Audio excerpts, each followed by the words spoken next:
ಕರಾವಳಿಯಲ್ಲಿ ಕಂಬಳ ಕೋಣದ ಓಟಕ್ಕೆ ಮತ್ತೆ ಬ್ರೇಕ್ ಬೀಳುವ ಅಪಾಯ ಕಂಡುಬರುತ್ತಿದೆ. ಸುಪ್ರೀಂ ಕೋರ್ಟ್ ಗ್ರೀನ್ ಸಿಗ್ನಲ್ ಕೊಟ್ಟ ನಂತರ ಕಳೆದ ವರ್ಷ ಕಂಬಳದ ಜಾತ್ರೆ ಸುಸೂತ್ರವಾಗಿ ನಡೆದಿತ್ತು. ಆದರೆ ಈ ಕಂಬಳಗಳಲ್ಲಿ ನಡೆದ ಲೋಪದೋಷಗಳನ್ನೇ ಮುಂದಿಟ್ಟುಕೊಂಡು ಮತ್ತೆ ಪೀಠ ಸುಪ್ರೀಂ ಕೋರ್ಟ್ ಮೊರೆ ಹೋಗಿದೆ. ನವೆಂಬರ್ ಅಂತ್ಯದಲ್ಲಿ ಆರಂಭವಾಗಬೇಕಾದ ಕಂಬಳದ ಸೀಸನ್ಗೆ ಮತ್ತೊಮ್ಮೆ ಹಿನ್ನಡೆಯಾಗುವ ಅಪಾಯ ಎದುರಾಗಿದೆ.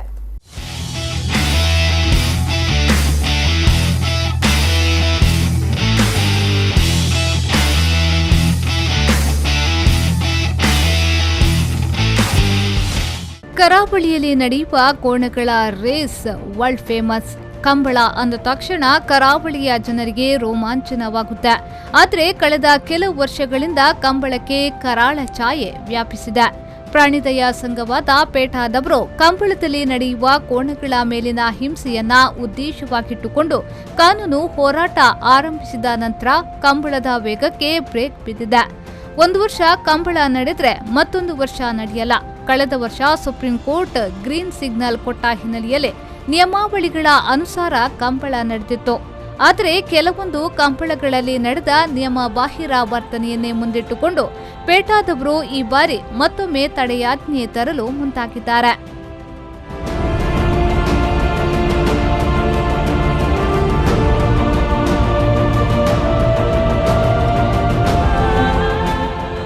ಕಳೆದ ವರ್ಷ ನಡೆದ ಕಂಬಳಗಳ ಪೈಕಿ 4 ಕಡೆ ಅಂದ್ರೆ ಬಾರಾಡಿ, ಮೂಡುಬಿದ್ರೆ, ವಾಮಂಚೂರು ಮತ್ತು ಕೂಳೂರಿನಲ್ಲಿ ನಿಯಮ ಬಾಹಿರವಾಗಿ ವರ್ತಿಸಲಾಗಿದೆ. ಕೋಣಗಳ ಮೇಲೆ ಹಿಂಸೆ ನಡೆದಿದೆ ಎಂದು ಪೇಟಾದವರು ಮತ್ತೊಮ್ಮೆ ಸುಪ್ರೀಂ ಕೋರ್ಟ್ ಮೆಟ್ಟಿಲೇರಿದ್ದಾರೆ. ಇದು ಕಂಬಳ ಪ್ರೇಮಿಗಳ ನೋವಿಗೂ ಕಾರಣವಾಗಿದೆ. ಕಂಬಳ ನಡೆಸಲು ಅನೇಕ ನಿಯಮಾವಳಿಗಳನ್ನು ರೂಪಿಸಲಾಗಿದೆ. ಕೋಣಗಳಿಗೆ ಹೊಡೆಯುವಂತಿಲ್ಲ, ಕೋಣಗಳ ಓಟಕ್ಕೆ ಬೆತ್ತ ಹಿಡಿಯುವಂತಿಲ್ಲ, ಮೂಗಿಗೆ ಹಗ್ಗ ಹಾಕಬಾರದು, 100 ಮೀಟರ್ಗಿಂತ ಹೆಚ್ಚು ಕೋಣಗಳನ್ನು ಓಡಿಸುವಂತಿಲ್ಲ, ಹೆಚ್ಚಿನ ಉಷ್ಣಾಂಶವಿದ್ದ ವೇಳೆ ಕೋಣಗಳನ್ನು ಓಡಿಸಲೇಬಾರದು ಎಂಬಿತ್ಯಾದಿ ನಿಯಮಾವಳಿಗಳ ಸಹಿತ ಅನೇಕ ಕಂಡೀಷನ್ ಹೇರಲಾಗಿದೆ. ಆದರೆ ಕೋಣಗಳ ಮಾಲೀಕರಿಗೆ ಈ ಎಲ್ಲ ಮಾಹಿತಿಗಳ ಕೊರತೆಯಿಂದಾಗಿ ಕಳೆದ ಬಾರಿ ಕಂಬಳ ನಡೆದಾಗ ಕೆಲವೊಂದು ಸಣ್ಣ ಪುಟ್ಟ ದೋಷಗಳು ಆಗಿವೆ. ಇದರ ವಿಡಿಯೋ ಚಿತ್ರೀಕರಣ ಮಾಡಿಕೊಂಡ ಪೇಟಾದವರು ಮತ್ತೊಮ್ಮೆ ತಡೆಯಾಜ್ಞೆ ಕೋರಿ ಸುಪ್ರೀಂ ಮೊರೆ ಹೋಗಿದ್ದಾರೆ.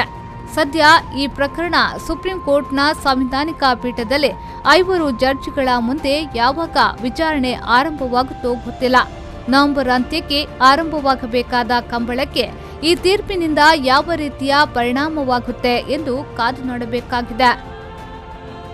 ನಮಗೆ ಮಾನ್ಯ ಭಾರತ ಸರ್ಕಾರ, ಮಾನ್ಯ ಕರ್ನಾಟಕ ಸರ್ಕಾರ, ಮಾನ್ಯ ರಾಷ್ಟ್ರಪತಿಗಳು ವಿಶೇಷವಾದಂಥ ಅಧ್ಯಾದೇಶವನ್ನು ಹೊರಡಿಸಿ ಕಂಬಳ ಅದು ಜಾನಪದ ಕ್ರೀಡೆ, ಕಂಬಳವನ್ನು ಯಾವುದೇ ಅಡ್ಡಿ ಆತಂಕಗಳಿಲ್ಲದೆ ಮಾಡಬಹುದು ಅಂತ ಒಂದು ಆದೇಶವನ್ನು ಕೊಟ್ಟಿದ್ದಾರೆ.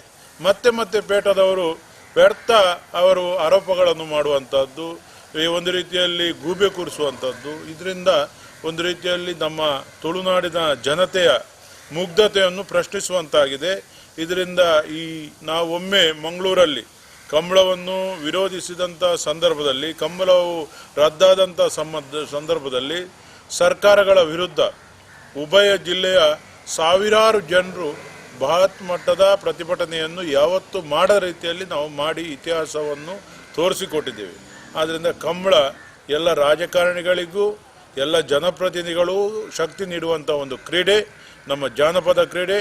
ಯಾವುದೇ ಪ್ರಾಣಿ ಹಿಂಸೆ ಮಾಡುವಂಥ ಕ್ರೀಡೆ ಅಲ್ಲ. ಇದಕ್ಕೆ ಯಾವುದೇ ಅಡ್ಡಿ ಆತಂಕ ಇಲ್ಲ. ಸೂರ್ಯ ಚಂದ್ರರು ಇರುವ ತನಕ ಕೂಡ ಈ ಕಂಬಳ ನಿರಂತರವಾಗಿ ನಡೀತದೆ. ಕಂಬಳ ಒಂದು ಆರಾಧನಾ ಕಲೆ.